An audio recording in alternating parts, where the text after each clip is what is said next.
साथियों, देश के प्रधानमंत्री ने किसान के साथ वायदा किया था और कहा था कि अगर हमारी बीजेपी की देश में दोबारा सरकार बनी तो सरकार बनने के बाद किसान की फसल की आमदन दोगुना कर दूंगा। ये बात मोदी ने कही थी कि नहीं कही थी? तो तुम्हारी फसल की आमदन दोगुना होगी कि नहीं होगी? आमदन दोगुना होने की बजाय खर्चे बढ़ गए, महंगाई बढ़ गई, भ्रष्टाचार बढ़ गया और वही उसके साथ साथ नरेंद्र मोदी जी ने 3 काले कानून बना दिए।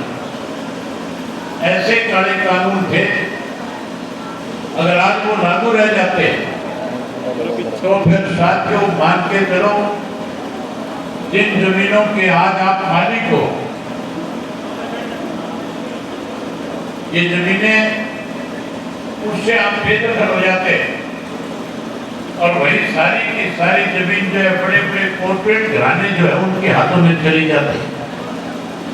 अब अपनी जमीन में मजबूर होकर के नौकर बनकर के काम करने पे मजबूर हो जाते हैं। बधाई देता हूँ देश के किसान को। हरियाणा, पंजाब, राजस्थान, उत्तर प्रदेश, मध्य प्रदेश के किसान ने दिल्ली के चारों तरफ जो बॉर्डर थे, लाखों की संख्या में इकट्ठे होकर के उन बॉर्डर पे आकर के उन काले कानूनों के खिलाफ एक आंदोलन शुरू कर दिया। मैं उस आंदोलन में जाता था, अलग अलग बॉर्डर पे जाकर के लोगों से मिलता था। कड़ाके की ठंड थी जब आंदोलन शुरू हुआ था। मुझे देख करके बड़ी हैरानी होती थी। 80-80 साल के बुजुर्ग अपने छोटे छोटे परिवार के सदस्यों के साथ घर, परिवार, खेत और अपने बच्चों को छोड़ करके आपकी लड़ाई लड़ने का काम कर रहे थे। लगातार 13 महीने तक आंदोलन चला। एक समय ऐसा भी आया कि इस आंदोलन में जब मैं गया, टिकरी के बॉर्डर पे पहुंचा, वहां जो किसान नेता जिस आंदोलन की अगुवाई कर रहे थे, जब मैं उनसे मिला, उनसे मैंने पूछा कि और बताओ हमारे लायक क्या सेवा है। उन नेताओं की तरफ से मेरे सामने एक प्रस्ताव रखा गया। मुझे उन्होंने कहा कि आप रोजी लेना आपकी जगह होते हैं तो आज इस आंदोलन की रूपरेखा अलग होती। आज देश का प्रधानमंत्री इस आंदोलन के सामने मजबूर हो जाता। हम आपसे उम्मीद करते हैं आप कोई ऐसा निर्णय लो जिसकी वजह से आंदोलन मजबूत हो। मैंने उसी वक्त प्रेस के साथियों को बुलाया, उन किसान नेताओं के बीच में उन प्रेस के लोगों को कहा कि 26 जनवरी तक या तो ये काले कानून खत्म हो जाएंगे। अगर ये काले कानून खत्म नहीं हुए तो 27 तारीख को जाकर के विधानसभा के पद से इस्तीफा देने का काम करूंगा। एमएलए के पद से इस्तीफा देकर के किसानों के बीच में 27 को आकर के बैठ जाऊंगा। आज जो 26 जनवरी को दिल्ली के अंदर तिरंगा ट्रैक्टर यात्रा किसानों की तरफ से थी। हजारों ट्रैक्टर थे, लाखों किसान ट्रैक्टरों पे सवार होकर के दिल्ली के अंदर तिरंगा यात्रा निकाल रहे थे। मैं भी उस तिरंगा यात्रा में शामिल हुआ था। जब तिरंगा यात्रा लेकर के दिल्ली में गए थे तो दिल्ली के लोगों के अंदर सरकार ने इस तरह का माहौल पैदा करने का प्रयास किया, इस तरह के डर और भय पैदा करने की कोशिश करी। दिल्ली के लोगों से कहा गया कि अगर किसान दिल्ली में आ गया तो दिल्ली को लूट करके ले जाएगा। लेकिन जब हम दिल्ली पहुंचे तो दिल्ली के लोगों ने उस किसान की तिरंगा यात्रा का स्वागत किया, अभिनंदन किया। जहाँ फूल बरसाए, मिठाइयाँ बांटी, जगह जगह पे लंगर का आयोजन करके तिरंगा यात्रा में चलने वाले किसान को खाने का प्रबंध भी करके दिया। शाम होते होते जब देश के प्रधानमंत्री को लगा कि दिल्ली के लोग भी किसान के साथ खड़े हो गए, आखिर एक षड्यंत्र रचा गया उस आंदोलन को कमजोर करने के लिए। केंद्र की सरकार ने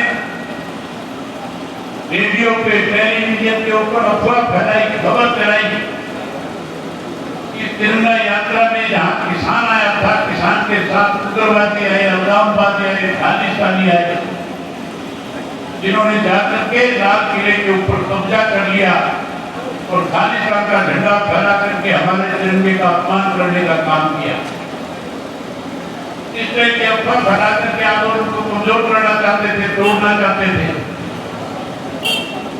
जब शाम को इस तरह की खबरें चली, मेरे पास बहुत सारे हरियाणा प्रदेश के दूसरे प्रदेशों के राजनीतिक लोगों के जो उस आंदोलन में कहीं ना कहीं प्रधानमंत्री की मदद में लगे हुए थे, उनके फोन आए, मुझे कहने लगे कि अब सीमा इस्तीफा देने से कोई फायदा नहीं होगा, आंदोलन खत्म हो जाएगा, आंदोलन टूट जाएगा, लोग घरों को वापिस जा रहे हैं।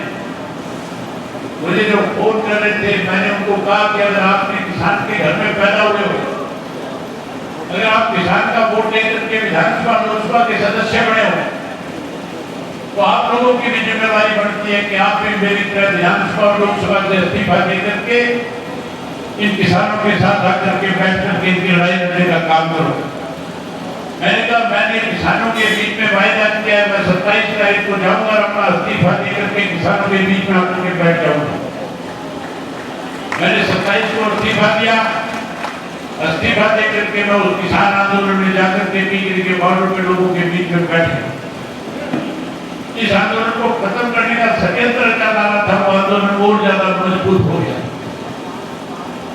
आखिर देश के प्रधानमंत्री को ये बात समझ में आ गई कि किसान जो आंदोलन कर रहा है उसे किसी भी चीज की परवाह नहीं है। 750 से ज्यादा देश के किसानों ने जहां वहां बैठ करके शहादत दी, उस आंदोलन को ताकत दी। आखिर प्रधानमंत्री को माफी मांगनी पड़ी और माफी मांग करके ये कह करके आंदोलन समाप्त करवाया कि मैं एमएसपी का कानून बना लूंगा। हैरानी की बात है, आज तक एमएसपी का कानून नहीं है। अगर एमएसपी का कानून होता तो फिर किसान को उसकी फसल के दाम ज्यादा मिलते। आज हम महंगाई बढ़ा दी, किसान की फसल के दाम घटा दिए, वही बेरोजगारी बढ़ा दी, भ्रष्टाचार बढ़ा दिया, वही उनके साथ साथ नशा और अपराध बढ़ा दिया। आज चुने हुए सरपंच जो है, आज सरकार उनको भी अपमानित करने का काम करती है। तुम्हारे गांव का सरपंच कृष्ण मेरे साथ बैठा है, मैंने इससे पूछा कि संक्षेप का कोई ग्रांट मिली कि नहीं मिली, कहने लगा कोई ग्रांट नहीं मिली। मैंने इसको कहा चंडीगढ़ में गया था कि नहीं गया था ग्रांट लेने के लिए, कहने लगा गया था, कुछ ग्रांट चंडीगढ़ वाली मेरा बात आई थी। बजाय इनको ग्रांट देने के इन पे लाठीचार्ज किया, इन्हें चोर और बेईमान कह करके अपमानित किया।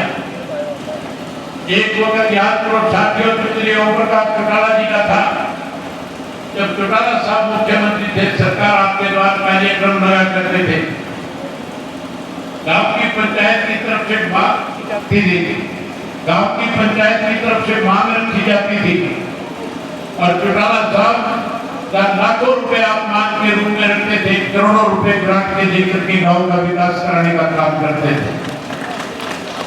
करोड़ों करोड़ों रुपए में विकास कराया।